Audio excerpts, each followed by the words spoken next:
வணக்கம் மக்களே, இன்னைக்கு பார்த்தீங்கன்னா ப்ரூ காஃபியை வச்சு எப்படி கூல் காஃபி செய்யறதுன்னு உங்க எல்லாத்தையுமே செஞ்சு காட்ட போறேன். Hi guys ready. First coffee powder தேவையான அளவு, பிறகு சீனி தேவையான அளவு, இதை தமிழில் சர்க்கரை என்றும் அழைப்பார்கள். அடுத்தது பார்த்தீங்கன்னா நீங்கள் என்ன பண்ணணும்னா இந்த கோலையை எடுத்துகிட்டு போயிட்டு தேவையான அளவு தண்ணி எடுக்கணும். கொஞ்சம் தண்ணி போதும் மக்களே. ஸோ இப்போ பார்த்தீங்கன்னா இந்த மிக்சரை நீங்கள் கரண்டி வச்சு லைட்டாக கிண்டி விடணும் இப்படி.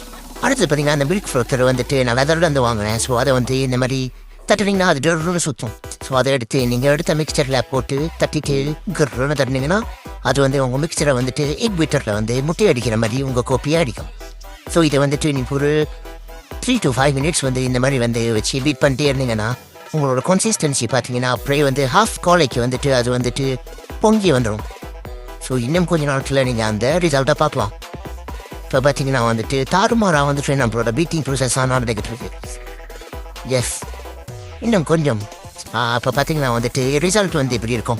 ஸோ அந்த கன்சிஸ்டன்சி வந்து இந்த மாதிரி திக்காக இருக்கும். இப்போ நீங்கள் என்ன பண்ணணும்னா அந்த மாதிரி ஒரு ஃபுல் க்ரீம் மில்க் எடுத்து நீங்கள் பீட் பண்ணி வச்சு அந்த காஃபியில் லைட்டாக ஊற்றணும். லைட்டாக இல்லாமல் நிறைய பாலையும் நீங்கள் ஊற்றணும்.